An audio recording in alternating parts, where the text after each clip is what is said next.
Chattisfying. Hello, Mother Funsters, and welcome to Season 3, Episode 2 of Chattisfying. My name is Mellar, and I'm joined today by Angry Angel. Yeah, it's me. Hi, me. What's up, mother? She said the word! I'm gonna have to bleep that out now. How dare you? Bleeping. We're gonna keep track of how many things I have to make Mellar bleep today. Yeah, I'll have to do it in post, though. I mean, I wasn't quick enough on the button. God damn it. So, today our topic, our main topic that we're going to jump straight into is face cam versus no cam versus vTuber. Now, I think the first thing that we should do is explain what vTuber is, because not everyone knows what a vTuber is. It sounds sexy, but well, I mean, and it very often is. Wow, let's get to that. But how would you describe a VTuber, Angry Angel? I think at its most basic level, I think a VTuber is someone who streams through a persona that's often a cartoon, and like a drawn shape of a person or an animal or something like that, and that is who they are for that stream. And so you don't actually see their real face, you see their streaming face. Yeah. I actually don't know where the term VTube comes from, but I thought it comes from the piece of software that's usually used to do it. vTube Studio. Like they create it there. Yeah. Yeah. That's actually one of the things I wanted to mention, because I don't think it has to involve a persona. Exactly, like someone doesn't have to play a character in order to have one. That's not what I meant. Right. A good example is Moonstream, where they kind of gave a name to the figure in her Discord. So it's not like you're playing a part, but the picture you're using isn't necessarily a picture of who you are. Yeah. It's the persona is the image, not necessarily the voice or the personality. Yeah. I think that's more what I meant. I think Manners has got it. It's virtual YouTuber, which makes a lot of sense now that it's said out loud. So yeah, no, that's perfect. So with that kind of in mind, do you want to sort of what are your thoughts on sort of? Do you want to go first, or do you want me to? You want me to go first? Right. Okay. Yes. Right.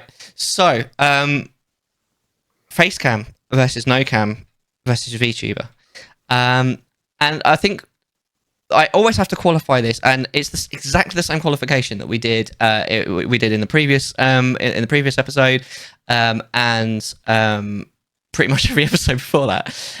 It kind of depends on like what you're looking for, because obviously the people that go looking for growth, people go looking for friends, and there's people that just want to stream because they want to have fun doing that, and then that's what they find fun. Some people maybe a little bit of both, or a bit of all of them. It's not all like black and white. And I've always said, and I maintain, if what you're specifically looking for is growth, you want to, make connections with people, it's always going to be easier if you've got a camera, so that people can have that that connection. It's always going to be easier. And not to say that it's impossible without one, but it's easier with a camera.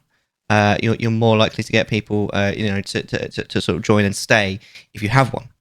Especially if what you're looking for is, like a personal connection rather than people just sort of spamming chat, because you do get those. You sort of get those viewers that are sort of the viewers that normally hang around maybe in sort of larger chats where they're not really talking to the streamer. They're just saying things about the stream, and that's what they want to do, and that's absolutely fine. But for that personal connection, it is definitely easier with a camera. I've definitely said it before, and I do think that the VTuber thing is a very cool middle ground between having a camera and not having one, because you do have the VTuber, a lot of the way that they work, that they're very they're quite emotive, and they actually they move with you, and depending on how you set it up, because some of them are quite simple and some of them can be quite involved. I don't know whether it's more setup or it's more money or maybe a bit of both. But it's a good middle ground. But I still think that you're better off with a camera if you can do it. I understand that some people can't. They just can't do camera for one reason or another. Some people are way too nervous, which is fine. Some people fear for themselves, which is a shame, but it is a sad fact of life. But I understand that if what you're looking for is growth, you not only are going to struggle a little bit more than you would do with a camera, but you're also going to need to fill that gap. Because the thing is that if there's someone with a camera and they're providing content, they're providing entertainment for someone, if there's a few moments where they're maybe not doing that for one reason or another, then at least you've got that physical contact. Whereas if you've got someone without a camera, especially, who suddenly stops talking for a few seconds, then there's only the game. So you need something to fill that. So I think if you're going to go sort of no cam, you need to really bring it in terms of the sort of the verbal diarrhea is what I call it. There's probably a nicer way of putting it, but it's definitely a lot of streamers that I like to watch have it, and it's that thing, that learned sort of thing where you just never stop talking. And I did actually, I was speaking to someone who I like hanging out with, absolutely, but they are, I would say, a VTuber light, in that they don't use the VTuber, they just have an image on the screen that lights up when they speak. And they were saying how they need to learn, how to do that a little bit more. And they were saying that a lot of the sort of thought process is still internal. Is that called a PNG tuber? Is it? That's amazing. It was all very internal, and they needed to try and learn. And I was kind of thinking, like, obviously, if they're looking for growth, then I would say, well, maybe a great idea would be to turn on the cam until you've learned how to do it. Obviously, if you're comfortable to do so. But I then think there also is another aspect of it as well, where I think people too scared sometimes to put on the cam, where they're just like, oh, I'm not sure about that. I'm not sure if that's a good idea. The first time anyone puts the camera on, they're nervous. Like, without a doubt, with no exceptions. I know that I streamed for nearly a year with no cam, and when I turned my camera on for the first time, I was shitting myself. Everyone is going to be nervous the first time they turn the camera on. You get used to it. And there's also, I don't like the lights. No one does. No one likes the lights. We put up with it because it looks good, right? And you get used to it. I certainly couldn't do 6 hours when I first got my lights, but it's nothing to me now. Obviously, some people are actually like photosensitive and they really physically can't do it, which, that's absolutely fine. But there is an element of some people just, you sort of maybe just take the plunge and give it a go and just see how you feel about it, So there's that. But then, when we've got this qualifying thing, that's if you want to grow. If what you want to do, I'd say even if what you want to do is make friends, then unless you're specifically, if you want to VTube and you're specifically looking for that VTube community, then you're still better off with a camera, in my opinion. But you can just completely not have a camera and do that. And if all you want to do is have fun, then obviously do whatever the hell you want. It doesn't matter. Who cares? With the VTubing thing, it's something I was very unsure of at first. I definitely think it has a place. And there are some people that do it, that I think do it really, really well. But it's not always for me. And I have noticed as well, because I've been thinking quite a lot about it, because I knew we were doing this show about it. I think I subconsciously will gravitate towards people with cameras. Even if consciously I'm like, I really want to hang out with that person. I haven't hung out with them for far too long. I sometimes end up finding myself watching someone else who's got a camera anyway, and I'm like, wait, I was going to hang out with this person, and then obviously I go and do that. And I think it's not entirely conscious. I think I do subconsciously gravitate towards people that I can have that sort of, well, not quite face-to-face connection, but you know what I mean, that facial connection with, because obviously it's face to screen, I suppose, or face to camera, you could say, but you guys know what I mean. And I have to say, like, I myself, I'm not a fan of people that have that create it like as that's them, like, so I don't know, someone who might have a VTube personality, and like during the day they're Dave, but when they're online they're I don't know, Peaches the fox or something, and they can act completely differently. And they're like, oh, I'm a fox now, I need to scratch my nose and all this kind of thing, and they'll get the thing. It's just, I'm not in for that. I find it kind of cringe, if I'm honest. It's not really me. Like I've said it literally in the previous show, I prefer it when people are authentic on stream. Like, yeah, bring your maximum version of you, but still be you. We don't need an actual character. I mean, like I say, if you want to do that, then that's absolutely fine. But you'll end up with a different audience entirely, I think, if you do that, and you might drive away some people. So it's worth keeping that in mind, I think. But yeah, I think that's probably encapsulates most of my thoughts about the subject. It was a little bit, it wasn't very coherent. It wasn't all in one, but I think all of my thoughts are there. But by all means, like I say, like, do what you want to do at the end of the day. But if you're looking for growth, I still, to this day, think that Cam is the best option. Yeah, I think the way I sort of divide my thoughts on this issue is there's my opinion, like there's what I enjoy watching, and then there's the choices that people might be making when they choose no cam versus VTuber versus camera. You spoke to some of those reasons, like if you're feeling insecure or anxious or unsafe. A lot of people have asked me, why aren't you a VTuber? Because you're a teacher. I've had my car keyed, we've had our house egged. There are safety concerns for me, but my face is so emotive. The things I can do with, my eyes and my smile, like there are ways I can amuse my audience with my face that I don't have the money or time to figure it out, so that the little character does the same thing. Could you do the chicken dance with the VTube? So here's the thing. Because I knew we were going to be talking about this, I watched a ton of, like, I just searched VTuber on Twitch, and I went around and watched a ton of different VTubers. And I found my own personal opinion or taste runs to VTubers that are really high def. Like it's like VTubers that the character is moving like a real person. Their mouth is moving the way a person's mouth would move. I have a really hard time watching the VTubers that just kind of hop. Yeah. When a person talks, it just hops. I think those are the PNG tubers that Manus mentioned. Yeah, where it's really just an image. Blinking. Yeah, they just kind of move. And I feel uncomfortable. And again, this is me. This is not a value statement on anyone's choices.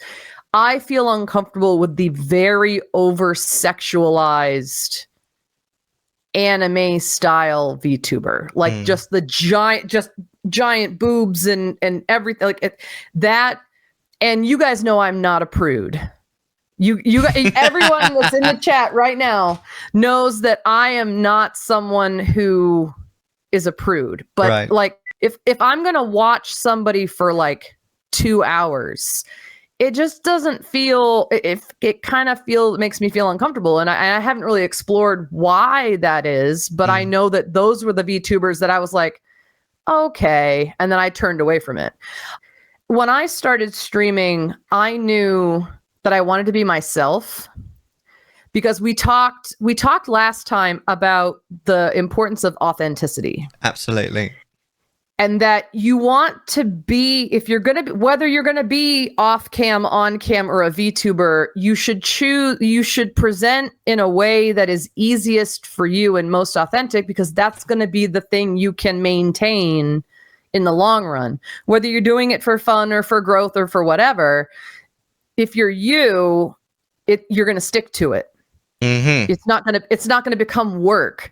And so if someone's authentic self is Fox, if they are a member of the furry community and that's who they feel like they are inside, then that's going to be maintainable for that person. Like at work, they have to be Dave, but then at home and on stream, they can be their most authentic self. And so to us, that might seem like a lot.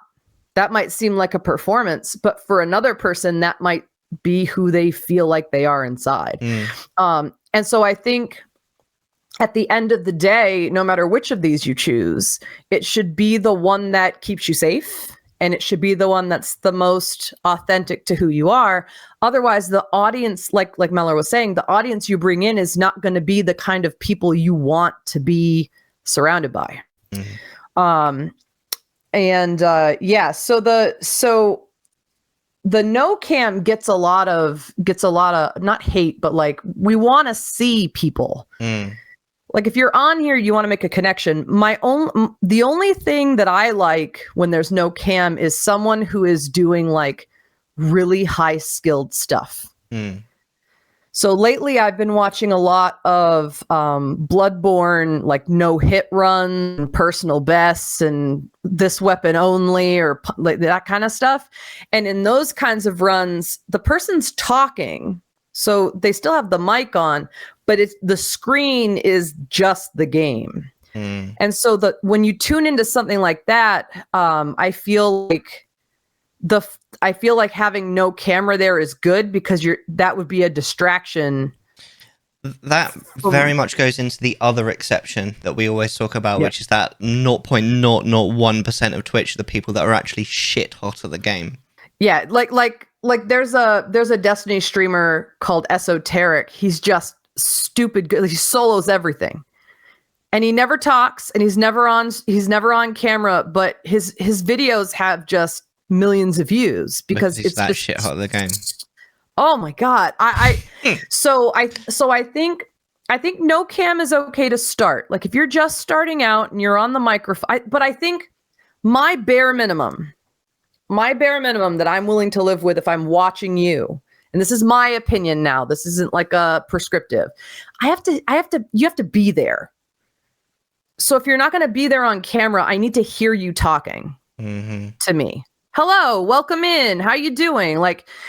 And then when you feel comfortable with the microphone, add in a camera or a VTuber or something, so that, because at the heart of all of this, whether you're amazing at the game or shit at the game, or you're just hanging out, is making those connections.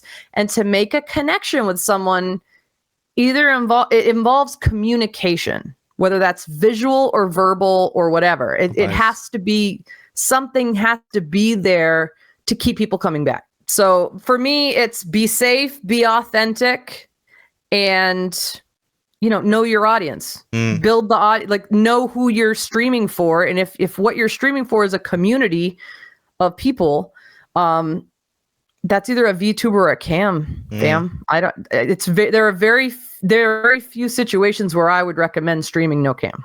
Definitely, I have to definitely say as well, with the VTube, because sort of going back to the VTube thing, there's a lot more variety, I suppose, available with the VTube, because even from the very outside, you could have an animal or a person or a pudding, I guess. I'm sure that must be a thing in someone's stream, like a pudding with eyes. That's just something that came into my mind. I really like it when you do have sometimes those streamers that have a cam and a VTube persona they can use, like a VTube character or whatever, and then sometimes they'll be on cam, and sometimes they'll have the little person on the screen, and they don't act different. They're the same, they're the same person, but sometimes they're like, well, I'm not feeling it today. I've just got out of bed, but I still wanted to stream. Yeah. And that makes a lot of sense to me. That's a really good way of doing it, because then you kind of got the best of both worlds. I do sometimes wish I had that, because there's some days where I get home from school and I'm just like, it's too hot outside and my hair is a mess and I still want to stream, but I look terrible. But then again, I want to be authentic. And so part of what I build in my audience is that you don't, like, I knew when I started streaming, it wasn't going to be about this. You know what I mean? Like, people weren't tuning in because I'm smoking hot. Like, it's not that I knew from the get-go that wasn't my hook. Yeah. But I think it's also important for me to say, even when you don't look good, you're still you. You don't have to look good to be present and with people. And so I just, even in those days where I'm like, I wish I had a little angel I could throw up, I'll just turn the cam on. It's not a big deal. Yeah, no, absolutely. I think Tsukunami actually just mentioned, sort of worded it really well. I think it's a nice thing to have, so you can still stream and have a day off camera without the pressure of your appearance. Exactly. I think that's a really good way of using it as well. Instead of using it all times, obviously, if you want to, that's fine. But sort of having the option, I think, is a really, really cool sort of way of utilizing the VTuber thing. Because then you kind of appeal to both audiences. The people that sort of enjoy the VTuber thing can get that, and obviously you can have your day off cam. But then the people that want that, sort of face to screen, or whatever you want to call it, connection, can still have that on the days when you've got it on. Does anybody in chat want to say anything about the topic about sort of VTubers, no cam versus cam at all before we move on? Yeah, we love hearing what you guys have to say, because I think the only downside of Twitch that I've noticed is that sometimes I wish I could talk to people and have them talk back. Yeah, that would be amazing. Sorry, Tsukunami. This is my mustache. See. Thought you could defeat me, see? Yeah, see, this is my mustache. That got me. Sorry, go on, say what you were saying. But like, I've seen streamers have a Discord channel open that they can drag people into. So like, if you're a regular viewer, you could actually join the Discord channel and have the Discord channel be like a mic source in your stream. So instead of just keeping up with chat, you're actually talking back and forth with a person. If I may counterpoint that though, if I go to a stream and they're on Discord, I normally leave. I hate it. Because if they're on Discord, it's not possible, right? Unless you're like one of these amazing drummer people that can split their brain into like 5 pieces. It is not possible to have a meaningful conversation with someone on Discord and people in chat at the same time and play a game. It's not possible. You either choose one or the other. And if they're on Discord, they're not paying attention to chat, so I leave. Yeah, I'm talking like in this situation, like if we're doing like a podcast, right? So you could have like an episode where it's like a call-in, and we would have, of course, they wouldn't immediately join in, right? Like we would have to drag them into a protected channel, right? But like if someone wanted to say something about the VTuber versus cam versus no cam, and it's someone we knew, and it's someone that we trusted not to be an absolute garbage gremlin, that's something that if I'm specifically just chatting or just talking with my viewers, it would add. I've always thought about adding that in, because I feel like sometimes it takes so long to do this that it would be nice to just have someone pop in and talk to me for a little bit and then they pop out. Yeah, no, absolutely. I've got loads of interesting things. I don't mind, and as long as I have a mic, I'm a voice guy. Ben, is that because you lurk a lot, though? You have things, you listen to things, but don't necessarily watch? Well, there was also about the Suki model. There's more you can do with like a VTube. You can like give them clothes and stuff, and you can get the the people in chat to do that for you. Which is absolutely brilliant. Sukanama, think of having a VTuber model. allows me to have a lot of customization with appearance. There's a lot to mess around with. You would do the mix thing though, right, Sukanami? You wouldn't just suddenly go VTuber completely. You'd do some and some, right? And then yeah, Manus was basically saying what I was saying about Discord. It's a bit of a turn off. That's one of the reasons why I almost never stream with Discord, because I hate it. I will not do it unless I have to. I think the only time I would watch is if they're doing like a co-op thing, where if they're playing with a group of people, like if they're playing Dead by Daylight or you know, something like that. It's kind of fun to hear them doing their co-op chatter. Hot topic. All right, so it's Anger Angel's time to shine. What are we talking about today? So I have a few different topics that I wanted to see if chat had any thoughts on this week. Okay. The first is we're almost a year since Kick was introduced into the streamer sphere. What's that then? Never heard of it. So it's an alternative streaming platform. It was founded by some gambling magnates. An alternative to Twitch. Are we even allowed to talk about it? Well, I think we're allowed to talk about it. You just can't simulcast on it. But it was launched in December of 2022. And for the first half of this year, people talked about it like it was going to kill Twitch. Like everybody was going to...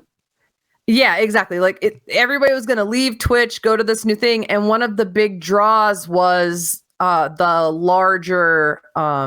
share that goes to the streamer. Oh, they said that about, what was that other one that sunk a few years ago that was backed by a big company like Microsoft? Who remembers? Mixer. Yeah, that's what everyone said about Mixer. I didn't get them anywhere though, did it? Now it's still around. So it hasn't died off yet. But what it seems to have done is become almost exclusively a almost softcore porn / gambling type streaming site. They talk about it being more freedom. What did you say it was called again? Oh god, Mellar needs a new link for his his incognito browser history. But one thing this topic gets me thinking about is when is the grass greener on the other side? Because I don't know if it was last time or 2 times ago where we talked about the difference between YouTubers and Twitch streamers. Right. Where we kind of talked about, you know, what kind of... Yeah, Manus, I just opened Kick. It's literally still all gambling or Fortnite. Yeah, all softcore porn, apparently. If you scroll down, Manus, there's like ladies with half of their boobs showing and stuff. But it's still around, and the people who stream there have large audiences. So do people know you can just audiences watch? Huge tracts of land. She's got huge tracts of land. But it got me thinking, like, a lot of people did leave Twitch to stream on Kick. And part of what fueled that was the revenue sharing. And something else that YouTube did earlier this year to compete was they lowered their partner standards. So to be a partner on YouTube, I think you only need like 50 subscribers or something like that, or like you need a certain amount of video content, a certain number of views, and a certain number of subscribers, the same way Twitch does. But the topic is, like, I'm wondering, how do you decide? Do you know what I mean? Well, like, how do you know which one is right for you? Because I think a lot of people said, I don't want to rebuild my audience. I feel like I've got an answer to this. I'm ready. Because it sounds to me like they've got a certain kind of demographic that appeals to that particular platform. So if you appeal to that demographic, maybe go there. I mean, I think that's the easy answer. Simplifying it a little bit. Yeah, that's kind of the thing, but I think there's also an ease in being a viewer. I think, because what Twitch does, even though they take a larger share of our revenue, Twitch makes the experience of being a viewer seamless. If you want to subscribe, you just click a button and click OK. If you want to follow, you just click a button and you're following. You know, if you want to cheer, if you want to use like, it's all right there. And it's very user friendly from the viewer's standpoint. And I still see YouTube as less a live streaming platform and more of like just a video platform. Yeah. I don't see. I know people use YouTube to live stream, but I just don't see it very often.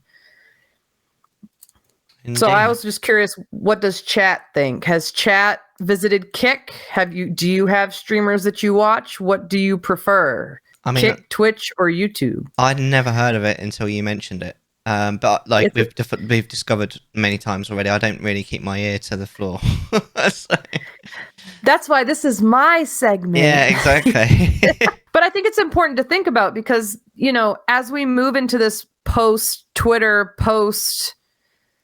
you know, like this world in which, you know, companies are getting greedier and taking more money, I think the conversation has merit. Where am I going to get the best shake? Where am I going to get the best, not only experience, but if you're streaming for subscribers, where am I going to get the best cut for what I offer? Do you know what I mean? Or if you don't stream for that, where am I going to get the best community? Yes, exactly. Like where are the best people hanging out so that I can make sure my chat isn't full of sketchy folks. It does feel to me like if the platform is filled up with what was the three things? Fortnite, gambling, and soft porn. You're probably going to struggle to find a wholesome community there. I almost hope both YouTube and Twitch go down. They need some competition to make something emerge that's better. Them going down isn't going to help with competition, though. You just need a decent competition. No. Yeah, so I think... so income aside, again, I come back to this idea that Twitch is the best streaming service, I think. As a viewer, not necessarily as a streamer, but as a viewer, I think that it's easiest because everyone's going to take the easiest route because that's how that's how capitalism works. So Twitch for a viewer is the easiest one. YouTube is the easiest one if you want views. So like very rarely do people come and watch my VODs on Twitch. They catch me live or they don't. But if they wanted to watch me doing something after the fact, I would want to put that on YouTube because that's where people go to watch pre-recorded content. So I think if you're trying to use Twitch to build the pre-recorded stuff, that's a mistake. And if you're using YouTube to stream, that's a mistake. I think you just have to use the tools that are available for what they were intended for. And I think that's more the hot topic is like, I think Sukanami's come up with something really good there. In my opinion, it can be extremely difficult to get an audience to follow you from one platform to another, especially if you're one of the smaller creators. I remember when people swapped over to Mixer, then it all fell through. I think a little food for thought, even if Kick is the next Twitch or Twitch killer, we don't have any idea how long it's going to be around for. Twitch at this point has been around for long enough. It's kind of grandfathered itself into where everyone knows. Yeah, I think that there's a few really good points in there. One is the fact that it's been around for such a long time. I mean, Twitch has historically been a really buggy platform, and to be honest with you, it only kind of isn't now because it's been around for such a long time. They finally, after like a decade, fixed the bugs. Well, and the mobile app still sucks. Yeah, I said mostly. I do not.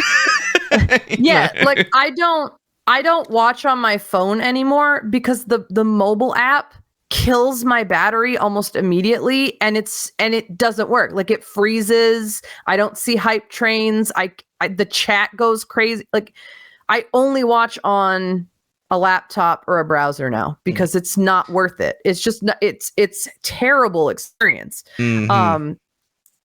So there is some work to be done on the mobile app. That is for darn sure. Absolutely. And on another one of those points of Tsukunomi's as well, it's definitely about, you know, like, it's so hard to get an audience across. I remember I used to hang out with a dude who used to regularly sort of average between about 30 and 80 viewers. I think it's probably, his actual average was probably around 50. And he tried DLive. And for his first DLive stream, he did absolutely, well, pretty fine, to be honest. I think he had like 15, 20 viewers, which is still a massive jump down. But on his second stream, he had like 2. Yep. You know, because everyone went, a lot of people did go over for him to see what it was all about. But then, of course, the hubbub died down, and the actual people that were willing to like stay there for him was like 2. Yep. You know? Yep. And I think it's a little bit of the sunk cost principle. We're like, we're in it now, and we can't undo it, and it's too costly to do anything else, so we're stuck. Yeah. And I think that speaks back to the idea of competition. It's like, well, if there's going to be competition, then it needs to be on par. It has to be like, it has to be easy to switch to it. So like, if I did want to say I'm switching to tits, do you know what I mean? The tits service. I need to be able to tell my followers it looks just like Twitch. It acts just like Twitch. Just download the app. Everybody's moving over here. But that's the other thing, is that a majority of the people would have to change, because if one person I follow is on Kick and then the other 50 people I follow are on Twitch, I'm never going to watch that one person that moved. So yeah, so that was something I wanted to bring up, because it's been a year since it was created, and I feel like we need to recognize that it's still out there doing business. And as streamers, this is a question we should come back to, is what are the available platforms? What are their purposes? And what kind of audiences do they bring in? Grand Theft Auto 6 is coming. Hasn't it been coming for the last like decade? Or it's the most impressive orgasm that has ever occurred. Edging for 10 years. It's been coming for 10 years, but they have promised a trailer in December. Oh, we're going to see if hopefully it comes out before the next Chattisfying episode. That would be fantastic. The other exciting thing about the next episode of Chattisfying, the Game Awards will have happened. Ooh. And so most of my segment 2 next time in our Christmas episode is going to be about the Game Awards. I'm going to go over the decisions that were made, the votes that were cast, and we're going to talk about if we agree with the winners. Okay. There was one other item, I think, on your... Oh, yes. So most of you know that I'm a recovering Destiny 2 addict. Hi, my name is Angry Angel, and I am a recovering Destiny 2 player. And in the past month or so, they have been going through several controversies, including laying off a bunch of workers. The player base is shrinking. They've pushed back the final. It's literally the final part of the 10-year. Yeah, it's a 10-year Destiny 1 to the end of Destiny 2. They've pushed off the final shape by months.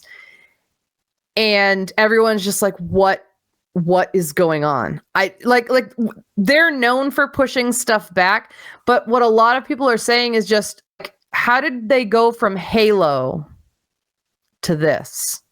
It's interesting to see that it's almost like they've been getting worse over time, and that's so shocking. Like how do you not learn what works and then build on what works? It's like they see something doesn't work and then they keep doing it. Could I just take a moment just to point out that when Warcraft 3 and Diablo 2 came out, I remember having a really long conversation with a friend of mine about how Blizzard were the best gaming company that exists. Oof. Yeah, well, at the time, it was true. Look how far they've fallen now.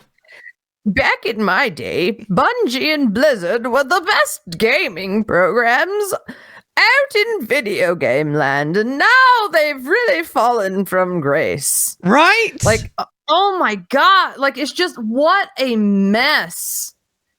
What is going, like, but if I put my business hat on for a second, I think what we have to recognize is over the past 5 years or so, there have been huge movements for the video game developers and like the workers to have a better like work environment. Like they're like a better work day, better benefits, better pay. And what that's done, I think, is it's exposed these studios for the insane production requirements that were probably happening back in the 2000s and the 2010s that now people aren't willing to stand for anymore because we can't you can't afford to live. And who wants to work 36-hour days to get a game? Do you know what I mean? Like, it's just I know what you're saying. But I think that's part of it is that people are saying, I can't do this much work for this little pay to put out a game. You have to treat me like a human being. And Blizzard and Bungie and other companies are reckoning with that right now. And so while we're on the gamer side saying, oh no, my favorite game isn't coming out, on the other side of things, important changes are happening that hopefully yield better games in the future. It's just we're in an era of change and humanity at the moment. And I think they're all worse companies to work for, Shano. I think the video game industry is reckoning with the fact that they have abusive production practices. And I think that's why it's part of the hot topic section of the podcast, is because that's it's amazing. But I think we struggle to find many games that haven't been released with apologies. Yeah, I said that in my review of Scarlet. Is when I was basically lambasting it, was that a game coming out unfinished is something that we have come to expect for companies already in disgrace, not from Nintendo. Mm-hmm. Yeah, because that's why I said not Nintendo, because Nintendo's games come generally out very polished. In most cases, and that's why I've always been a Nintendo girl, because that's $69.99 that I do not mind paying. I trust that when I spend that money, I'm getting a game that's going to be fun, pretty, and good. Premium price, premium experience. Mm-hmm. That's one of the reasons why I was so salty about Scarlet. Ben, don't get me fucking started on the Lord of Rings Gollum. Don't get me started on that. Oh my God. I got burned twice this year. Once was that fucking Gollum game, and the other time was by Immortals of Avium. Which we're going to talk about in a minute. I am never pre-ordering a game ever on PlayStation ever again. Ever again. I'm never doing it. I'm waiting until it's been out for 3 months at minimum. It's been patched and it's been reviewed, because I'll tell you this for free. You fool me once, shame on you. Fool me twice, shame on me. And I've been fooled twice this year, and it's over. I should never have pre-ordered Immortals of Avium. I should have waited, but I didn't, because I wanted a first-person shooter to replace Destiny with, and it looked pretty. Game review. We're going to watch one of my reviews. This is available on my YouTube. I have to take notes because I said I wasn't going to watch it. I was going to watch it with everybody. Yeah, so this is your first watch of this. I have about 30 reviews on currently and growing because I review games when I finish them. And this is a review of Pokemon Sword and Shield. Not Scarlet, Sword and Shield. Well, specifically Shield, I guess, because that's the one that I played. So you might want to bring your eyes to the screen, although to be honest with you, you can still just listen. Let's watch it. Pokemon Shield is Generation 8 of the giant video game franchise Pokemon, but it's only the 4th generation that I've played myself, and it's the first Pokemon game I've ever reviewed. And I have to say, it's a difficult game to review. The story is followable, but isn't winning any awards. The characters are rarely particularly compelling. The graphics are rarely better than passable. The gameplay, though the core game mechanics are out of this world, or the games wouldn't be so popular, they are executed in a way that I've always felt feels cheap and clunky in preference to a smooth and visually pleasing experience. There's a lot of small examples of this, but one that comes immediately to mind is mounting and dismounting your bicycle. In the game, you press the button, you get a split second of lag, then the bike is immediately underneath you. It's little things like this that makes for what feels like an unpolished experience, in my opinion. What would have been better would have been a short animation where the character pulls the bike out from behind them and hops on. Hell, even a fade in and out would have been better than the jump cut provided. There's more too, because I've always felt Pokemon relies far too heavily on RNG for its game mechanics to work. It's not a problem while the RNG gods are smiling at you, but spates of bad luck on RNG get very frustrating very quickly, and it's hard not to turn around and see the bad RNG as poor game design, even when that isn't the case. Though I understand some RNG is pretty much always required for a smooth and fair experience, overall I steer away from RNG heavy games, and the occasional frustration I feel when playing Pokemon games is exactly why. So I'm sitting here writing this review and I'm thinking, damn, why do I even like the Pokemon games? And honestly, that's a much harder question to answer than I was expecting. The thing is, no matter which way I look at it, all the Pokemon games I've played score pretty low on pretty much every metric I use to rate a game on. So why do I, and so many other people out there, love the Pokemon games? Well, because they're fun, and ultimately, that's all a game needs to be. A player can easily forgive a game's shortcomings if the overall experience is enjoyable enough. And while Pokemon games are unlikely to win any awards for their worlds, stories, characters, UI, or gameplay, people will continue to come back for more while the core gameplay loop continues to be so incredibly compelling and the characters, including the Pokemon themselves, continue to be so genuinely adorable and fun to share the experience with. Honestly, the core concept of Pokemon has always been pure solid gold, and I believe this is why people continue to go back to the franchise for more when ultimately each game is a vastly similar experience. So with that slight existential crisis off my chest, how was Shield? Well, I feel like even within the Pokemon franchise, Pokemon Shield is going to struggle to win any awards. The story is weak, even for a Pokemon game. The characters are as two-dimensional as they come, with the slight exception of Bede, or Bede, who is the only real antagonist of a game where he plays actually only a very small plot role, and the slightly more unique way that Sun and Moon handled gyms has entirely gone back to the old paradigm of town hopping to each gym. As a matter of fact, I slightly prefer this paradigm, but a more interesting way of implementing it would have been nice. Because the story of Shield revolves almost entirely around completing this gym challenge, the mandatory other story that follows discovering about the Darkest Day feels entirely like a subplot throughout the game, even though it really should be the main plot. There are no real antagonists throughout the game, and any slight rivalries are mostly entirely resolved by the end with them cheering you on. The final boss you only find out is even a bad guy roughly 10 minutes before you fight them once, and that's it. The rival in Hop just seems to hop in and out of the narrative as a plot convenience, pun intended, and all the above does when you mush it together is make the parts in between the gyms feel like little more than filler.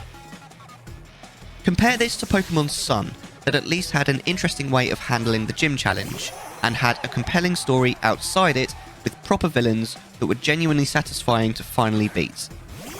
Even the game's gimmick, the Poke Pelego, where you had a little island for your Pokemon when you weren't fighting, was fun.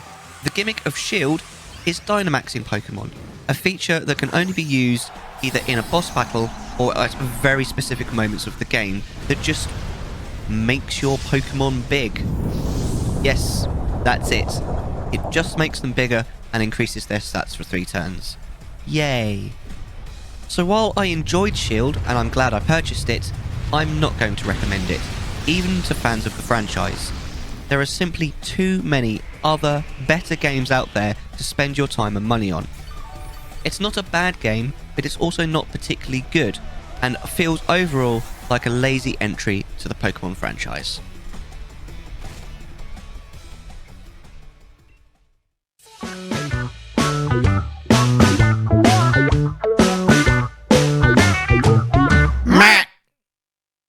How do we feel about that? So this was my first ever Pokemon game. Right. I've never played Pokemon before. My very first Pokemon game was Pokemon Sword. I picked Sword to play. I didn't know how Pokemon worked, so I bought both Sword and Shield. Right. So I do have a Shield sitting around unopened in my house somewhere. When I bought them both and brought them home, the husband said, they're the same game. They just have a different ending. And I said, well, why are they selling 2 games then? Why don't you just have one game where at the beginning you choose the sword path? Why don't you just sell 1 disc? So I agree with you when you talk about the story. Where I feel like Pokemon shines is this would be a perfect massive multiplayer opportunity. I think this game would have been better if you did like your own gym, like your story is you want to be the champion, you want to be the very best Pokemon the very best Pokemon trainer, and you go through everything, and then once you're done with everything and you've beaten everybody, then you can access player to player combat. That's what I feel like Pokemon is missing. Like, I've played Sword and Shield and I've played Arceus. Where is the battle? Like, I'm always battling like the what's the word? The trainers. The computer. Like, I'm battling the game. I'm never battling other people. Like, the very heart of Pokemon was the trading and the battling when you linked your Game Boys together, or you played with cards. Like, I like, it made so many of the battles so predictable, because if I knew I was going to a water gym, I was gonna load up on grass Pokemon or fly. You know what I mean? Like, you could plan ahead and just crank your whole team full of whatever you had. Like, you had time in advance to plan it out so that, like, there wasn't even really like a difficulty level. And that's coming from a Pokemon beginner. Like, that's me saying, oh, there are type matchups. Oh, okay. So if someone hits a water thing, then these are powerful moves. Like, it took me like 10 seconds to figure out how to get through this game. I disagree a little bit about the graphics now that I've seen Scarlet Violet. Yeah, I did make the review before Scarlet and Violet came out, but I also think that you shouldn't have to take that into account. It's like, oh, they brought out something worse that makes this better. No. Oh, no. But to me, it was the environments were pretty and the battles were pretty, but the management in the boxes was really pixelated. And I feel like that's something that Arceus fixed. So, like, when you go into your boxes in Arceus, the Pokemon look like Pokemon. Like, it looks really good. So I think Arceus improved on Sword there. Also, the combat is so clunky. It's so clunky. Like I don't know if the other team is faster than me or slower than me. It's just a bunch of sounds, which leads me to the thing that I hate the most about this game.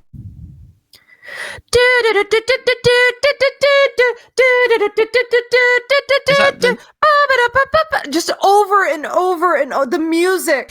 The music in this game, I just, if you stay, so when you win a battle, it's just the same 6 notes over. If you don't A out of those menus fast enough, you're in a nightmare. You're in a Clockwork Orange nightmare. The music in this game is terrible. Do you know, I'd never actually thought about the music, but you say that, I not only agree, but also there's a number of people, like in chat, for example, who have like game music, including myself, who have game music on their bot, and they've all made their own. You know, we haven't shared playlist. We've all made our own playlist, and we share. We happen to share quite a lot of the same music because we enjoy a lot of the same games, and we identify that those games have great music. Not a single one has any Pokemon music. Nope. Manus doesn't. I don't. Moon doesn't. I did like Arceus's music because it was very environmental. The music of like when you were in the swamp area or when you were in the mountain area, it had a consistent, like it made you feel like you were in the mountains, and it didn't change when you went into a battle. Here in Sword, it's the same music wherever you go in the background. So it doesn't change environmentally. And it's so repetitive. And maybe that's coming from me as a former music teacher, you know, looking for themes and stuff like that. But oh my God, like I was looking for stuff that I didn't like. And the story was one of them. The Dynamaxing is so stupid. And the music. Yeah. No, the music. The thing, one of the sort of the points in that is that it's always, I think that Pokemon has always felt a little bit cheap. And I think a really good example of that, which isn't mentioned in the review, is like the sort of animations when a Pokemon does a move, and back in the Game Boy days, it made a certain amount of sense. It was a Game Boy, and I remember when Pokemon Stadium came out, and we were all really excited to have like some proper animations for these things, and then you know this character does tackle, and they just move forward like that. And we were all super duper like disappointed with it, and it's still that to this day.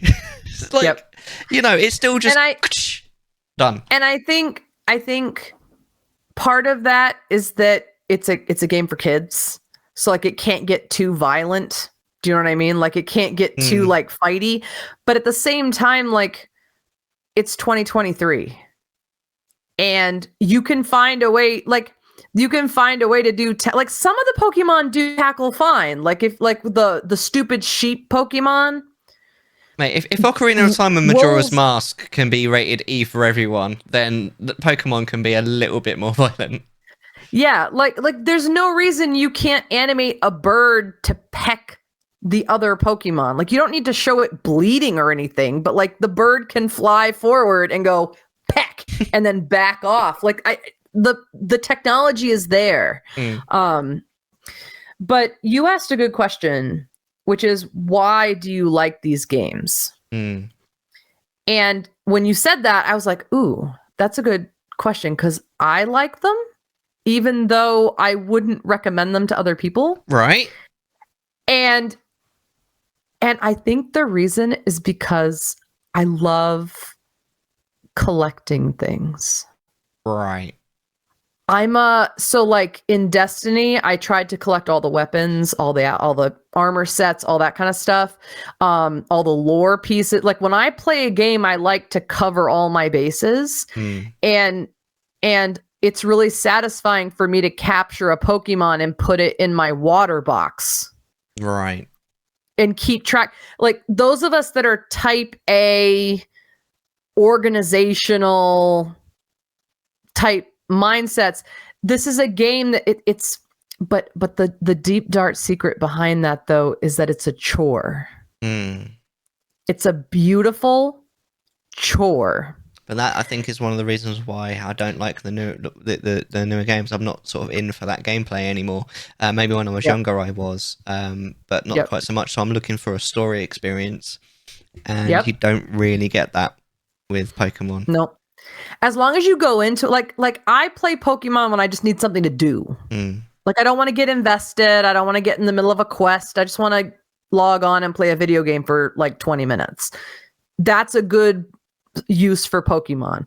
But I think if you're looking for something deeper or like a deeper story type game or something that's this kind of thing, I don't think Pokemon is it. I think I hate to say this, but I think at some point you age out of Pokemon. Possibly. Which is sad, but yeah, like when you're an adult, you're like, wait, this is just a chore list. This is a to-do list. Some people still like Pokemon as an adult, but I think only people that liked it as a kid, though, is one thing I've noticed. You are the only person that I know that has gotten into Pokemon as an adult. And that kind of goes into sort of Tsukunami's point there as well. Personally feel about constantly going back to Pokemon. There's a certain level of nostalgia that people grow up with, feel like they have to get the new one. And that's actually a point that I made in my Scarlet review, which I think we might be looking at next month, possibly for the go big or go home for the Christmas special. Yeah, I think that I feel that way about Mario. Really? Like earlier today, I was just humming some of the music from Super Mario Brothers 3 because it's in here. It lives rent free in my head, and so a part of me was like, "Ooh, I really want to go play Super Mario Brothers 3." And I know all the warps. It's very simplistic Mario. It's left to right scrolling Mario.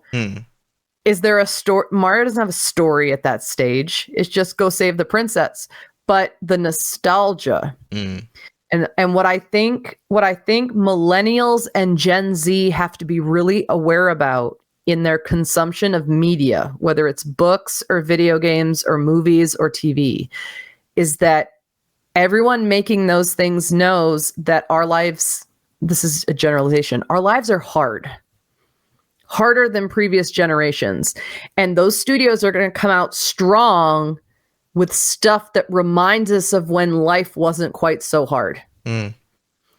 And you have to be really self-aware to know when you're trying to get hooked in. But if you look at the movies that have come out, the TV shows that have come out in the past like 5 to 6 years, where most of us are in our like 30s and early 40s, it's all remakes of stuff in the 80s and 90s because they think they can hook us with our childhoods to distract us from where we are now. And I think that's what Pokemon does for a lot of us. And that's maybe why I like playing it, because it makes me feel like I'm a kid. The simplicity of it, I don't have to worry about keeping track of what's going on. I just need to make it to the next location. It makes me feel like a kid. Right. And I think that's why some of these games are fun but aren't very good, is because that's the purpose they serve, is to reach into your nostalgia center. Right. One thing I will just mention is one thing that I sort of I did with that review that I definitely haven't done with my other Pokemon review is there's a bit in there where I kind of had my little existential crisis about Pokemon, and then I started reviewing sort of Sword and Shield afterwards. So yeah, it was very interesting to sort of go back over the previous think back over the previous Pokemon games I'd played and be like, why do I actually like this? Because that's kind of what you do, isn't it, when you write a review? It's an important question to ask, because so many video games are also designed to be addictive now. And so I think we should always be asking, why do I like this game because I like this game, or do I like this game because I'm hooked on it? Right. Yeah. Smart media consumption, 100%. Amazing. Right. So we're now going to. We've got some. I suppose you could almost call it stock footage of. We're not going to play it with audio, because otherwise you're going to hear 2 of Angry Angel, which is going to be very confusing. But we've got some stock footage basically of Angry Angel playing this game. What was it called again? It's called Immortals of Avium. So I keep wanting to call it Tales of Elysium, which I think is an entirely different game. Immortals of Avium. Right, so this is Immortals of Avium. It came out this year, right? On the PS5? Yes. All right. Yep, it came out, and it was billed as a first-person shooter, but instead of guns, you're using a like sort of a magic focuser, but not a wand. It's like a hand thing. It's like a claw that goes on your hand. It's like and it switches. So right now you're seeing me use the blue magic, which if you equated it to a gun, it would be like a scout rifle. Right. Or like a pulse rifle in another game. And then eventually you get a green one that acts more like a submachine gun or an auto rifle. Right. And then there's a red magic that acts like like a shotgun, like a grenade launcher or a shotgun. Like it's a very percussive, up close kind of weapon. Right. But the problem with the combat mechanics of this game is that you can't aim it. It's all in the right joystick. Like you can't lock on to something and like steady your horizon. You have to use just the right joystick, and then the right trigger is your firing. I think I can see you struggling a little bit with it in this video it's playing as we speak. Yeah. Yes, and I don't brag on myself often, but I do want to say that I am a very good first-person shooter player. Like Destiny 2. You know. Yeah, all the Destiny. Yeah, it's my main experience with video gaming is in first-person shooter land, and this was a struggle to aim at these enemies. And this whole part that we're showing right now is the tutorial. And another terrible part of this game is that you spend literally 10 minutes getting to know 5 characters that immediately die. Amazing. You get invested in these characters, you learn their names, you've been living with them forever in this terrible anti-town, and then they all get murdered, and then suddenly you're this Magnus who can handle all the different magics and nobody else can do this but you for some reason. And then you go on and this playthrough is available in my VODs on my Twitch channel. But this lady that's floating in the air is voiced by I always forget the actress's name, but she's like Cora Ray from Destiny. I was just about to mention her because she's also in not Serenity. What was the TV? Firefly, which a lot of people like. And she was in the Matrix, the Matrix sequels as well, wasn't she? And in Suits. Yep. What was her name? You'll find her alongside Nathan Fillion in a lot of different things. They tend to go together. And she's amazing. She's an amazing voice actress, but I'm like, bitch, you left Destiny 2 for this garbage? Like, what are you doing? I hope they paid her a lot of money to do this. But this part is the tutorial, and it's literally a tutorial. Like, you're not fighting real enemies here. She's conjuring these enemies up to train you how to use your magic and stuff. And I went straight through this. It took an hour. Here she is. Gina Torres is her name. You will recognize her face if you don't recognize her name. Yeah, Gina Torres. God, I love her voice, but geez, I feel so bad that she got attached to this project. Because they lead you through a tutorial and they literally show you every element of the combat that you can imagine over the course of an hour. And then they do a 5 years later. It's just like the story doesn't make any sense. The combat is really clunky and terrible. The 5 years later, you've been in the army in this forever war over who gets to control magic. So you should be a lot more skilled than what you just finished a tutorial on, but it's now 5 years later and you're just as crappy as you were when you just finished the tutorial. And something that I remember you saying when you were playing the game is like, please just show me. You don't need to teach me. What Man has just said. It's very true. Like if you spend too long being taught, it's just a chore at the end of the day. You get very bored very quickly. Yeah, I started a new game last week, Ghost of Tsushima. That's a good game. And that's a perfect example of just throw me into it and show me what I need to know as I'm moving through the story. So like the first thing I do should just be the first thing I learn. And as part of the introduction.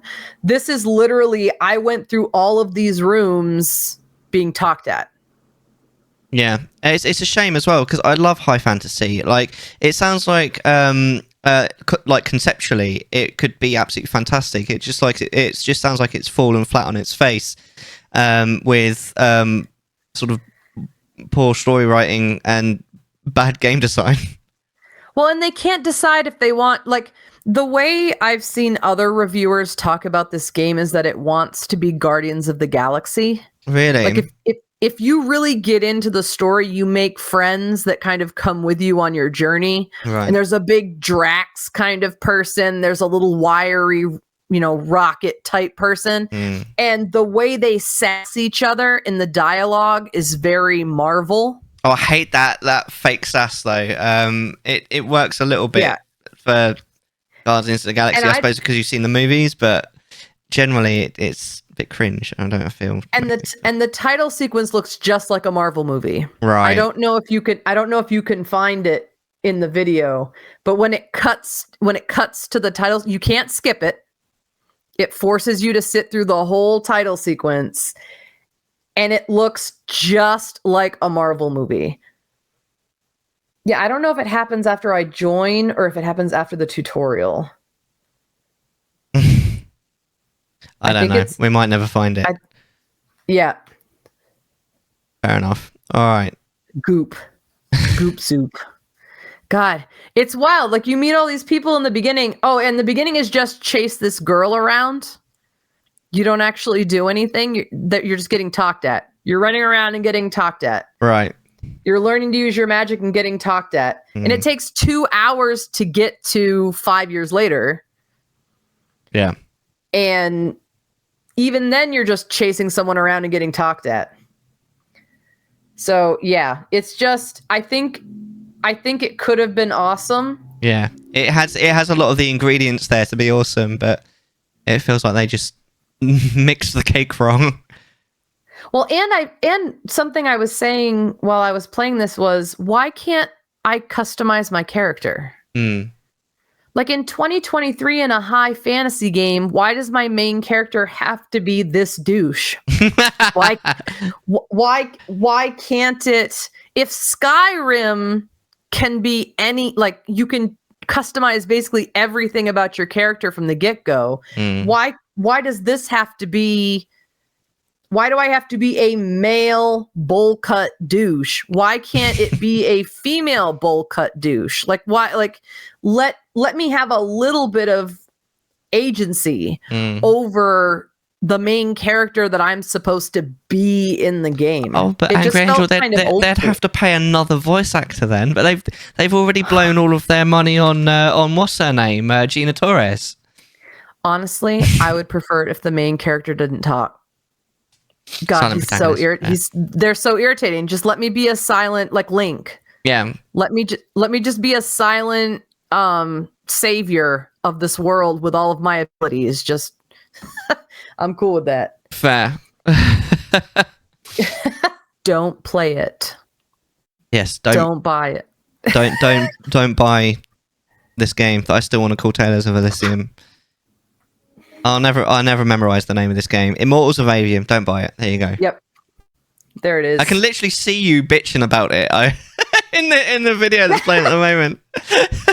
Well, it's because I think in this moment it's like we were just in this shanty town and now we're in this beautiful place and she's talking to me like I'm an inferior. Oh, you found it. I found it. Yeah. You found it. Look at this title sequence and you can't skip it. You're right, though. It is literally this is pulled from like Guardians of the Galaxy, like straight up. Like, why was this necessary? You could have paid for a whole second no-name voice actor so I could be a lady. Yeah.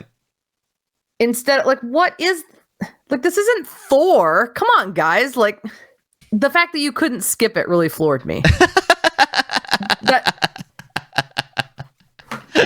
Like, look at this guy go, yes. Oh, I don't know any of these. And it's meaningless because we don't know any of these people. Right. If we knew, like, if this was happening at the end of the game where we have connections to what's going on, it would make sense.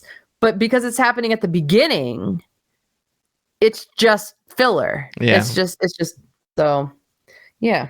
Turn on Switch. Amazing. Are we doing this then? Are we all right. Okay.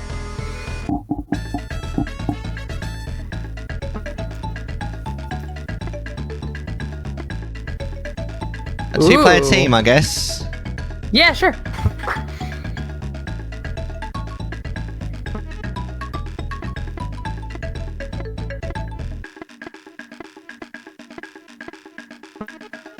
Are you gonna put in boobs? Obviously, we've been talking about them like a lot Yay! today. No, it should be tits. It's tit system. Yeah, but boobs. Boobs! Boobs, okay. Hold on. Oh, now you can be tits. There we go. Boobs and tits. Oh, wait. Can I be ass? Tits and ass. Hold on. All right. Which do you prefer? Honestly, so, I speaking of which, feel free to ask us anything now that we're playing the game. Anyone in chat, if you want to ask us a question, we've already got a question from Bray from right at the beginning of the stream. Angry, how many times have you farted today? I already answered that. Oh yeah, I said twice. twice. Because I have lots of fiber in my diet. Farting Why twice can I isn't not very many use times. What are you looking for? S? There's S. Asses. There you go. Okay. Boobs and asses. Boobs and asses. Tsukunami says he's a Yeah. shaft man. There you I'm go. a shaft man, personally. All right. It's Granny. It's wrinkly. I hate that they called the grandmother Kong wrinkly. That's so fucking rude. Angel has more fiber in her diet than my internet. I have to, because I don't eat a lot, and I don't eat a great variety, so I have to make sure that what I do eat is Where am I going? fibrous. Ooh, look at you go! Hey guys, there's about to be a bear with Mellar. Mellar, go back up onto that train where you just came from, because that little cave is where our grandmother lives. Go up to that little cabin. No, don't talk to Funky yet. Go up to that cabin. Guys, there's a bear over there. There's a bear. Oh my There he days. is. Do we have to talk to him? Can't I just play the Well, game?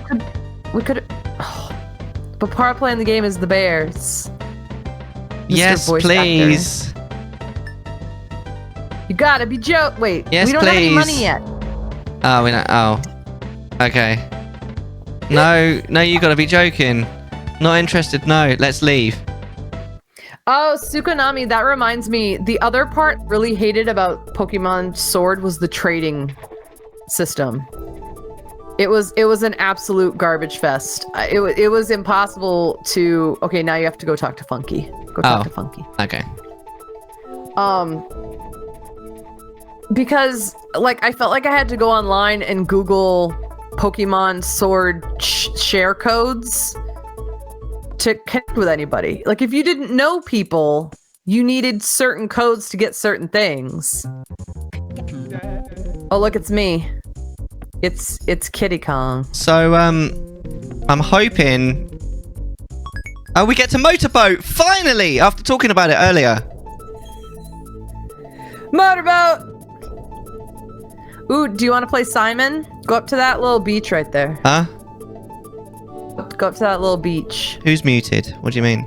Oh, come on. Oh, he's better muted. I see. Go up to the little beach. This beach up here. Yeah, little beach. Yeah, there you go. What did you call me? And hit A. I called you a bitch. So we're hoping to have 4 people in on the Christmas special, but we'll see. Obviously, it depends. And I have licked a Switch cartridge. I do not recommend it. It was gross. Did you match you gotta match the pattern. Oh God. Okay. Don't think you want to motorboat ass. Why? Look, Tsukunami, don't kink shame. That's what I'm saying. Don't. Oh, did you do it? No, I failed. Oh no. That's fine. help. That's fine. This is fine. Y X A Y. Y. No, I pressed X. It didn't. I honestly pressed the fucking button. That's annoying. All right. X. B. Y X B. All right. Banana bird. Oh, that reminds me. Did you ever watch? Oh, it's probably a bit too British for you. Nightmare. Did you ever watch Nightmare? No. Amazing, that show. So we get back in the boat, do we? Yep. Now go down to that little path down there. We'll do our first world. Okay, we finally get to actually play the fucking game. Show you the first world. But my kink is kink shaming. You got me there, Tsukonami. Hello. Okay, I can jump. Okay, so you can jump. You can pick me up by hitting A. Oh, hold on. Did I just lose my life already? Oh wow, that. I remember Nightmare. Wait, Didn't that little bit in the cave remind you of Nightmare when it all opened up? Oh. Hey, we're dead already! Woohoo! Woo! We did it. So when you go in, just try out some of the buttons. So, yeah. So when you jump, if you hold the jump button, her hair becomes like a helicopter. Yeah, there you go. Yeah, and you can flip enemies away like that. You can pick up things. Yeah, there you go. And then you can flip through them, or you can jump on top of them like Mario.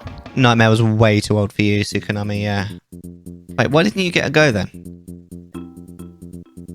Oh, here's my turn. Oh, okay. Go. I mean, Okay, it was almost too old for me. I only really watched it because I had an older sister. I figured it was just spelled nightmare. No, it was augmented reality. Was it virtual reality? Basically, I had there were 4 kids. One of which had to wear this like hat, which meant they could only see directly underneath them. And then they'd go into like a virtual reality world where the other 3 could see everything, but obviously they could see nothing because there was nothing really there. And it would be like, okay, take 3 steps forward, sidestep left 3 times, pick up what's in front of you, and then there'd be some real things that they could interact with. It was awesome. Sounds like Squid Game. No, it was honestly, it was so good, and it was really hard as well. Like they normally had like 1 fuck. They didn't have 1 fuck. I love that you just walked in. Well, I pressed the button to attack, but I think I pressed it too late. And they only had like 1 winner every series. It was just really hard. Let me see if I can find. I think they had 1 series where they didn't have any winners as well. There was like 5 seasons of it. Here you go. Oh. Oh, whoops, wrong button. No, come up here. There we go. Right, so what am I supposed to do here? You can jump on. I would recommend. Fuck! I pressed the attack button. I swear. So I would recommend jumping on stuff rather than attacking them. Because this is helpful. But sometimes the attack can get. So this guy is the collectible. So he's the puzzle. And if you kill him, he lets that coin go. Right. I get it. And you collect it. And these are the coins that let you into like the secret worlds. I see. Okay, hold on. Sort of, but not really. Tsukonami. There was quite a lot different about it. But it was really good. There we go. 2 lives. What happens if we run out of lives? You have to start the entire game again, including that crap gump at the beginning. I got the halfway barrel. So now we're halfway through the level. Ooh, get those bananas. Banana. Oh, banana. Okay, don't walk into this alligator. Jump on top of. Okay. No. Sorry, miss. Sorry, miss. Wait, I'll go back. I'll go back and get you. Hold on. Whee! Ooh, look at that banana you missed. C'est un banane. I'm having a great time, Tsukunami. Well, but this is how I felt when we played Kirby. Like, I was just flailing about. It was awesome, though. You can't fail at Kirby. Oh, you can fail here. Woo. Look at me wiggle. I'm wiggling. Look at you wiggle. You're very good at wiggling.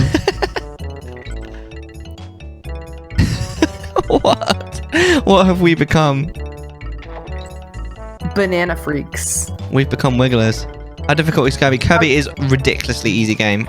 Just in general, it's made for it's made to be easy. Basically, it's made for sort of simple fun, and it is. That's exactly what it is. It's brilliant, to be honest.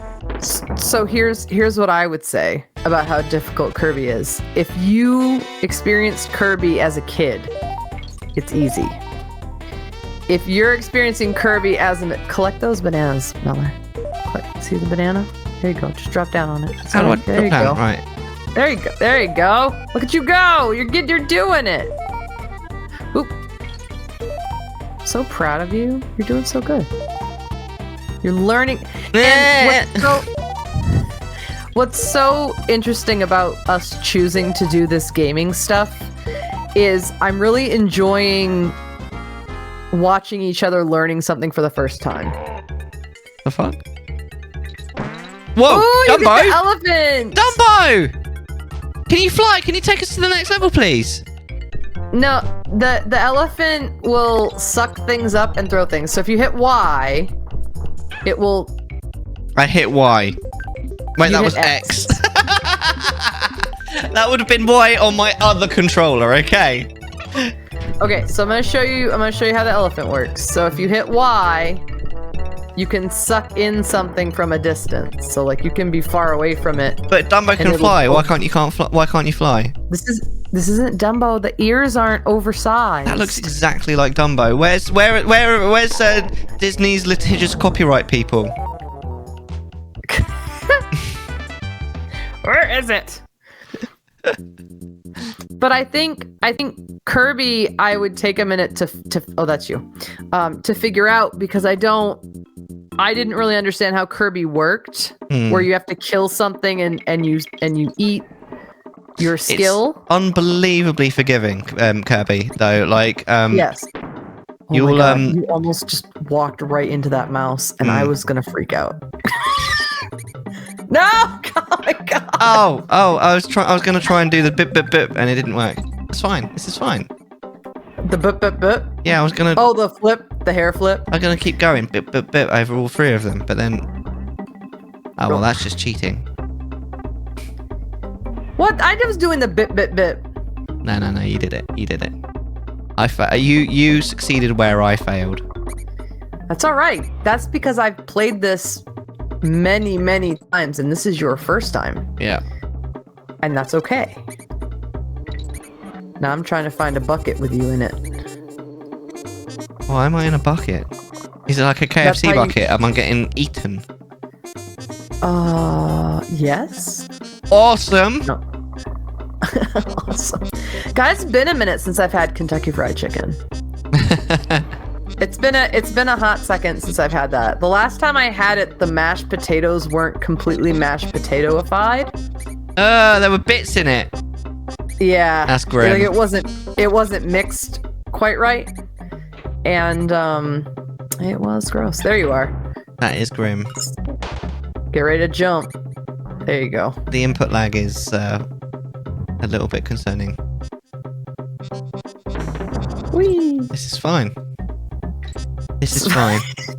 This is fine. Oh, but right. I know what I'm doing. This is fine.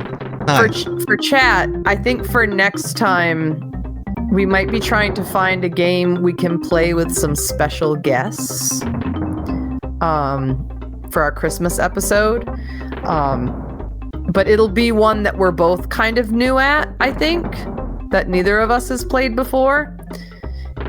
So that'll be fun. We'll have to work. We'll really have to work together to figure things out. There you go. There you go. Good night, Manus. I'm asleep. Good night, beauties. Good night, Manus. Oop, don't jump over there. Yikes. No. Alright, let's try and find a barrel with you inside of it. God, now I want fried chicken. I really don't. You don't want fried chicken? No, I'm not that keen on fried chicken, to be honest. Oh my god, it's so good. No. Oh god. It's the input lag, right? Yeah, it's like you have to time. There we go. You have to do it just a little teensy bit before you want it to happen. Yeah, exactly. Woo! Ooh, That was close. I need a barrel. I love how he Dixie stares at in the it. camera like he's like, Look, Mum, I'm doing it. If I leave him alone for a second, he sits down and he plays with his PJs. Hold on. he plays this with what? Yeah, but watch what he does with it, like with the sock. He'll pull on it in a second. Watch. Whee! Like a little baby. That's adorable. Yeah, it's because he's a baby. Oh, It's because he is a baby. right. Wait, put that down. Okay, let's get this coin. Then we're gonna find Mellar. I love the sound effect. Oh, Clonk. Yeah. Ha, Yeah. Oh yeah. Some of the gators go. Honk. ha. right now, where do we go? Now you can save it. Oh, it's what I've always wanted. Wrinkly. But see, the banana bird you found is now in here. So the banana birds from those puzzles all accumulate in her house. You want to go give a go-bye kiss? I think we'll pass. Yeah, no kissing Wrinklies. Now, where do we go? Where you going? Where you going? Just I don't go fucking know. swimming. Oh, what? There's another flag up. There's a K flag up there. Where you going? Well, I don't fucking know where I'm going. We leaving. Go back in there.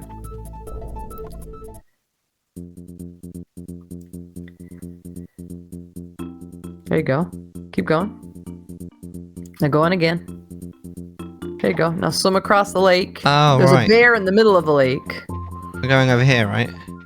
Yep. Get out the fucking lake, my dude. Right. There we go. This level looks exactly the same as the previous level. Can I not get up there? No, you need me.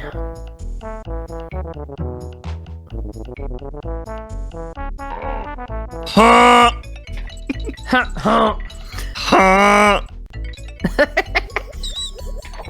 This is gonna make a good highlight. Just us going, ha, That's you. I want you. ha. Ha. There you go. Ha.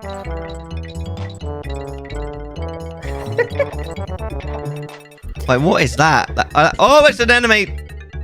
I was about to say that is gorgeous, and then it attacked me. I can't move. This is amazing. Are we stuck here forever? Is this my life now? Jump. Oh god. I'm trying to. Oh, we go. Oh, there we There go. you go. Right. Whoa. Oh god, these guys are actually Ooh, you creepy. can be a swordfish. Go back under there. Whoop. You want the swordfish? There you go. Oh my lord, what the fuck is going on now? This is like a fever dream. I'm big And now. if you hold A down, the swordfish goes like, and it goes really fast. So if you hold A down, he charges up and then let go.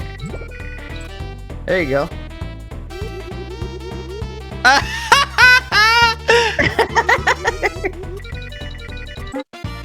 Good work! Bonus coins! Oh my goodness. This game is utter ridiculousness. Wait, what happened? Oh, wait, we can't take it beyond this. That was scripted, basically. Oopsie. Alright. I died a little bit. That's just a alright. I little can bit. come get you back. Just flesh wound. Ooh. It's only a flesh wound. Come back. Do you know how many nerds I had to date to memorize Monty Python? How many exactly? A stupid amount. It was a lot of nerding. All right, here we go. Oop. No! Fuck. Oh my god. Does it respawn? Oh my god. Why? Oh god. Why does it respawn? Ah! Alright. Oh, I see. Fantastic. Respawns as soon as you're... Yeah. Yeah. Okay. Bonk. H. Okay, so... Oh, dear god. This was the only quality of life thing that didn't get put in that I wish had, is that the moment you turn your back, they respawn. Yeah. Which is really irritating, because if I kill an enemy, it should be dead. Yeah, of course. Makes sense, doesn't it? Yeah. Okay, where is a DK barrel so you can come back? Oh no! There we go. Halfway barrel. There you are. Hello! Sweet. There you go. No. No, Mellar did not want to risk his biscuit for that bear coin. I really We were didn't. not. There will be no biscuit risking in my stream. Risking the biscuit. Wait. Oh, right. We have to go underneath. That makes sense. I'm still thinking about fried chicken. I'm Now, still thinking these about beetles- right chicken. Oh, we can jump on them. These, you can bonk on top of them. Yes, but that To kind of involves as a me doing bonk. this right. Ooh. Let's see if they... And of course, they won't respawn. Oh. So we fucked it up permanently then. No, that's what I'm guessing. I'm guessing they won't. That's okay. We don't have to get up there. Okay, good. You can if you want. Nah. Optional. I mean, who needs bananas? We're only, like, monkeys whose favourite thing is banana. Right. Ooh! Oh my god.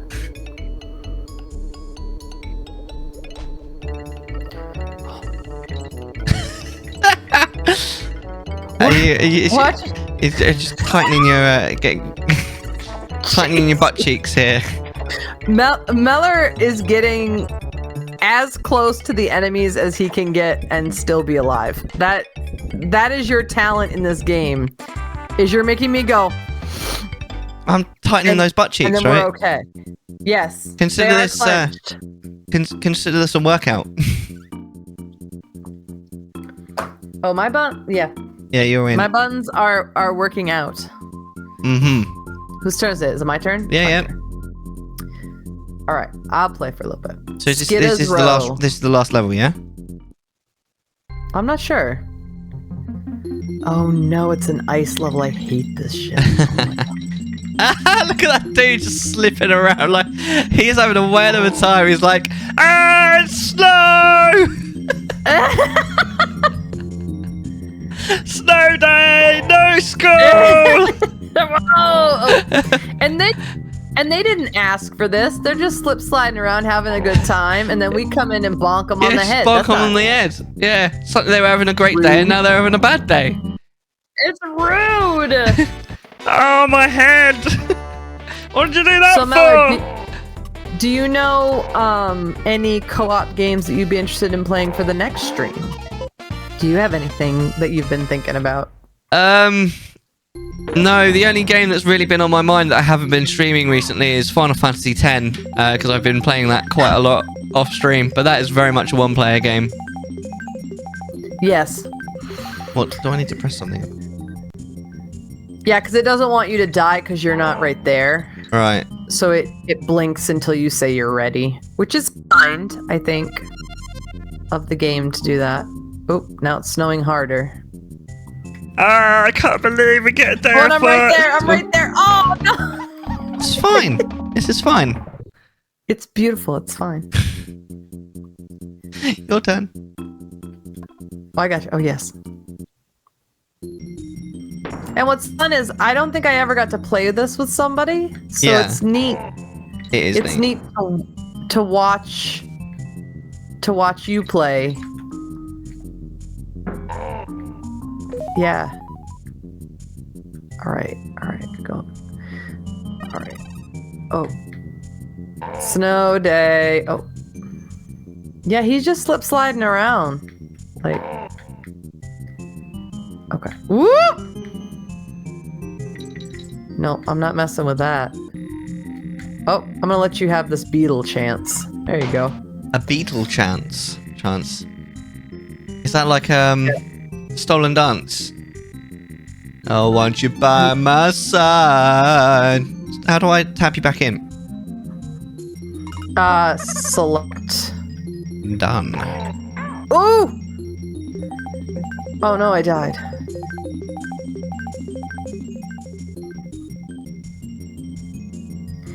Cause I know, yeah.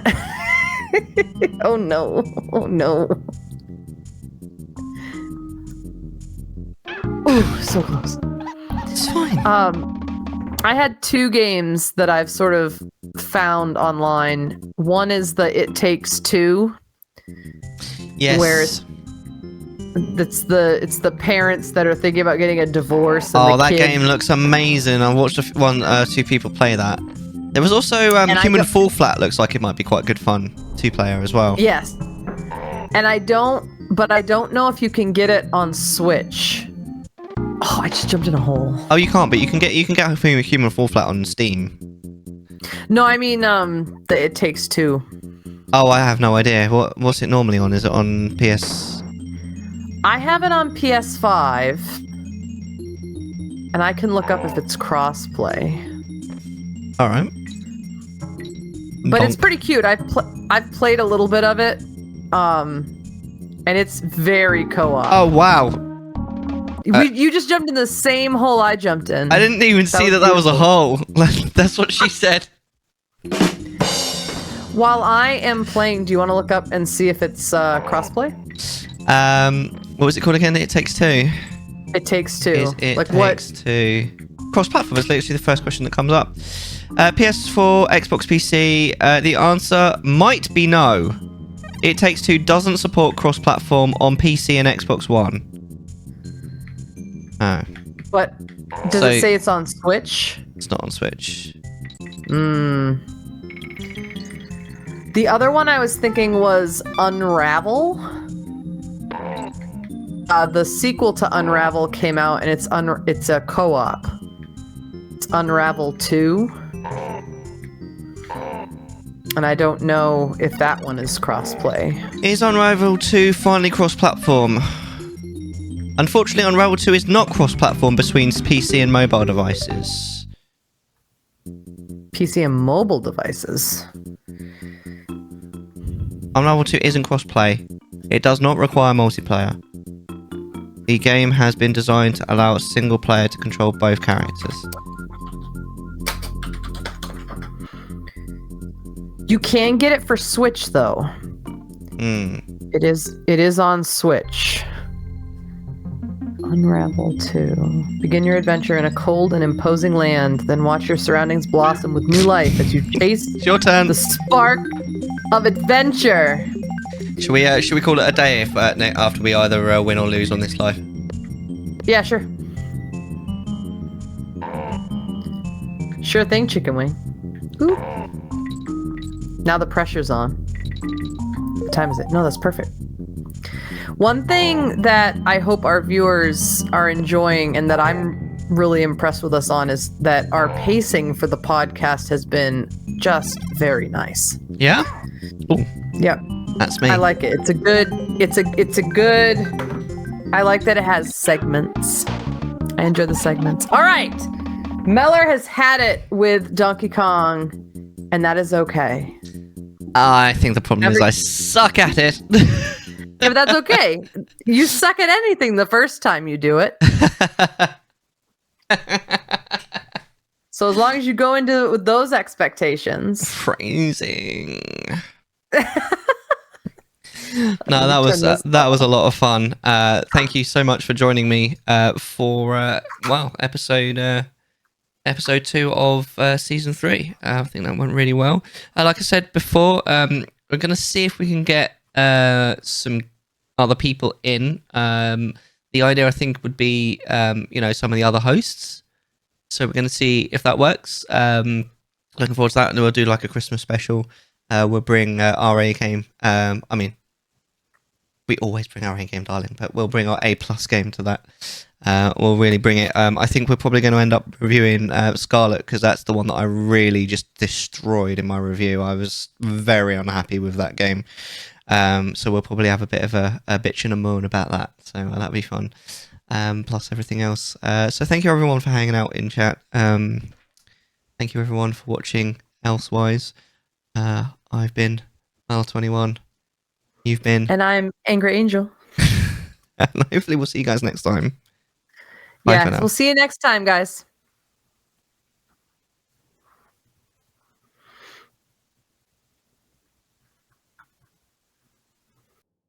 Chattisfied.